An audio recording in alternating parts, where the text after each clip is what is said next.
चलिए, मैंने अभी आपको बताया कि वाच क्या होता है, और मैंने आपको बताया कि वाच क्या होता है, जिसमें जो है ये बताया जाता है कि क्रिया का मुख्य विषय क्या है, जिससे हमें ये पता चलता है क्रिया का मुख्य विषय क्या होता है, उसे कहते हैं वाच। ये बात सबको समझ में आई। और वाच में मुख्य विषय क्या होता है, मैंने आपको बताया कर्ता होता है, कर्म होता है और भाव होती है। ये तीनों मुख्य विषय होते हैं और इसी के अनुसार इनका वर्गीकरण किया जाता है। और ये होते हैं तीन प्रकार के, कर्तवाच, कर्मवाच और भाववाच। तीनों का मैं आपको नाम लिख के दिखाता हूं और आपको डायरेक्टली इस चीज को समझाता हूं। कर्तवाच पहला है, दूसरा वाला है कर्मवाच, कर्मवाच, तीसरा है भाववाच। इसमें मैंने आपको बताया कर्तवाच में कि क्रिया सकर्मक और अकर्मक दोनों आती है। इसमें मैंने क्या बताया, क्रिया जो होगी सकर्मक भी होगी और क्या होगी, अकर्मक भी होगी। अभी एक उदाहरण द्वारा तीनों समझ में आएगा, बस इस चीज को ध्यान में रखना है, क्रिया सकर्मक भी होगी, क्रिया अकर्मक में भी होगी। इसकी अगर हम बात करेंगे तो ये मेन चीज देखना होगा, भाववाच और कर्मवाच में जो बच्चे गलती करते हैं ना, वो भाववाच और कर्मवाच में ही गलती करते हैं। क्या गलती करते हैं, हमें ये ध्यान देना है, जब कर्मवाच होगा तो उसमें केवल सकर्मक क्रिया ही आएगी। क्या आएगी, सकर्मक क्रिया। इस चीज को बहुत बढ़िया से ध्यान देना है, केवल सकर्मक क्रिया ही आती है। और जब भाववाच की बात करते हैं तो केवल अकर्मक क्रिया आती है। बच्चे क्या कर देते हैं, इसी में कंफ्यूजन हो जाता है कि किसमें सकर्मक बताएं, किसे अकर्मक बताएं। लेकिन ध्यान देने वाली बात ये होगी, कर्मवाच में क्या होगा, हमेशा सकर्मक क्रिया होगी और भाववाच में हमेशा अकर्मक क्रिया होगी। और सकर्मक और अकर्मक क्रिया आप लोगों को पता है, मैंने आपको शुरू में बताया कि वाक्य में क्या लगा दें और क्या लगाने से उत्तर मिल जाता है, तो वही सकर्मक क्रिया हो जाती है। ठीक है।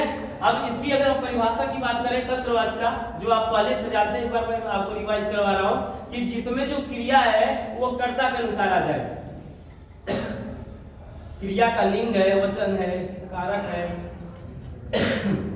ये सब किसके अनुसार आ जाए, कर्ता के अनुसार आ जाए, उसे कहते हैं कर्तवाच। जिसमें क्रिया कर्म के अनुसार आ जाए, उसका लिंग वचन, उसे कहते हैं कर्मवाच। और जिसमें क्रिया भाव के अनुसार आती है, उसे कहते हैं भाववाच। अभी मैं एक एग्जांपल देता हूं, उस एग्जांपल के द्वारा हम समझेंगे। 4 एग्जांपल लिखता हूं, उसी से आपको ये चीजें समझ में आएंगी। जैसे मैं लिखता हूं, राम किताब पढ़ता है।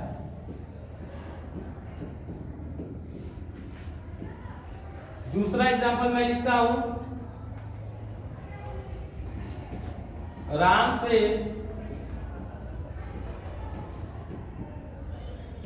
किताब पढ़ी जाती है।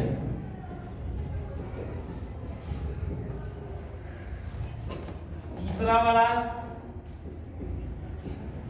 राम के द्वारा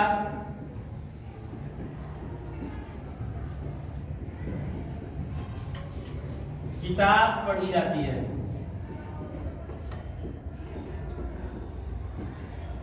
ठीक है, ये 3 एग्जांपल हो गए।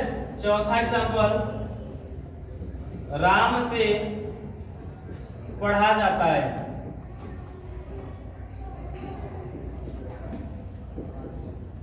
और 5वां एग्जांपल, राम से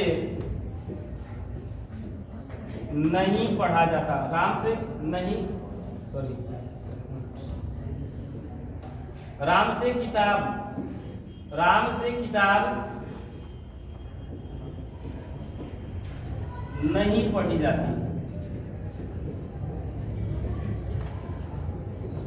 अब देखिए, ये जो 5 एग्जाम्पल है, इसी 5 एग्जाम्पल से पूरा वाक्य समाप्त हो जाता है। जितना भी आपके एग्जाम में आता है, इस 5 के अलावा कुछ है ही नहीं। लेकिन इसी 5 को बढ़िया से समझ लेंगे तो इसके अलावा कुछ नहीं होता है। क्या होता है कि राम से किताब, सॉरी, पहला वाला राम किताब पढ़ता है। अभी ये देखना है क्रिया किसके अनुसार आई है। पहले वाले में अगर हम देखें तो राम क्या है, कर्ता है, और कर्ता पुरुष लिंग है, तो क्रिया भी किसमें आई है, पुरुष लिंग में आई है। बहुत सारे आपको एग्जाम्पल मिलेंगे कि जो कर्ता होगा बहुवचन में होगा, तो क्रिया भी किसमें होगी, बहुवचन में होगी। यानी कि कर्ता के अनुसार जब क्रिया बदलेगी उसे कहते हैं कर्तवाच। और एक जो पहचान वाली सबसे बड़ी बात है, पहचान में कहीं भी कारक चिन्ह आपको नहीं दिखाई देगा। कर्ता के बाद कारक चिन्ह नहीं होगा। कहीं भी कोई कारक चिन्ह का प्रयोग नहीं होगा। जिसमें कारक चिन्ह का प्रयोग नहीं होता है वो सामान्यतः क्या होता है, कर्तृवाच्य होता है। यही इसका पहचान है। बस एक पहचान लेकर चलना है कि वाक्य में कहीं भी आपको कोई कारक चिन्ह नहीं मिलेगा। दूसरा क्या ध्यान देना है, दूसरा ये ध्यान देना जो क्रिया होगी वो हमेशा कर्ता के अनुसार आएगी। जैसे कि पहले एग्जाम्पल में जो उदाहरण आपको दिया गया है उसमें जो है जो पढ़ता शब्द है पुरुष लिंग हुआ है, वो जो क्रिया पुरुष लिंग में आई है वो किसके अनुसार आई है, कर्ता के अनुसार आई है। कर्मवाच्य को हम कैसे पहचानेंगे, कर्मवाच्य में हमेशा दो चीजों से हम पहचानेंगे। के द्वारा शब्द का प्रयोग किया गया होगा, कारक शब्द के द्वारा।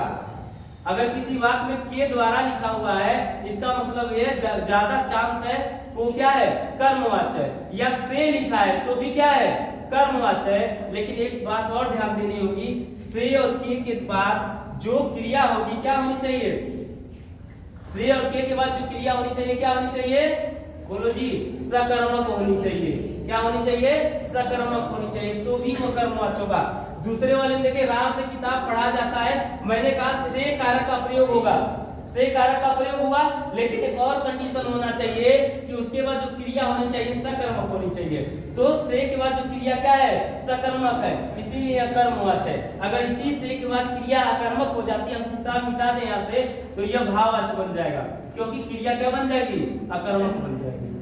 दूसरे वाले एग्जांपल में देखिए के द्वारा का प्रयोग किया गया, मैंने बताया के द्वारा का प्रयोग किया जाएगा तो भी कर्मवाच्य होगा, लेकिन एक कंडीशन और देखना है, के द्वारा के बाद क्रिया क्या होनी चाहिए, अकर्मक होनी चाहिए, और यहाँ सॉरी सकर्मक होनी चाहिए, और यहाँ पर क्रिया क्या है, सकर्मक है। इसलिए ये दोनों के दोनों एग्जांपल किसके हो गए, सकर्मक के हो गए। किसके हो गए, सकर्मक के हो गए। क्लियर। अब आते हैं चौथे और पांचवें उदाहरण पर। जो भाववाच्य होता है उसमें से का प्रयोग किया जाता है, उसमें भी किसका प्रयोग किया जाएगा, कारक चिन्ह से।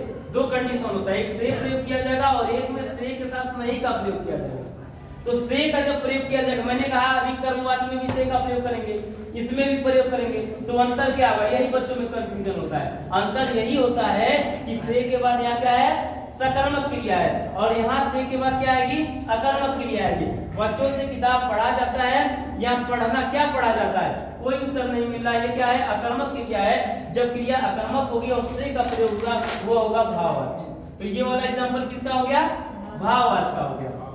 फिर मैंने आपको बताया से के बाद नहीं का प्रयोग होना चाहिए। से के बाद अगर नहीं का प्रयोग किया हुआ है और क्रिया सकर्मक भी होती है तो भी क्या होता है, भाववाच्य हो जाता है। कहा जा रहा है राम से किताब नहीं पढ़ी जाती, तो राम से देखो से का प्रयोग हुआ, किताब सकर्मक हो गई, लेकिन नहीं का प्रयोग कर दिया। देखो नहीं का प्रयोग करके कह रहा है काम हो ही नहीं रहा है, भले कर्म दिया लेकिन कर्म हो ही नहीं रहा है, तो ये क्या हो गया, भाववाच्य हो गया। ये तीन प्रकार के क्या थे, तीनों आपके एक एक सबका उदाहरण था, और इसी 5 से पूरा जो वाच्य क्या हो जाता है, खत्म हो जाता है। आपको अगर कोई डाउट होता है तो आप पूछ सकते हैं, ठीक है।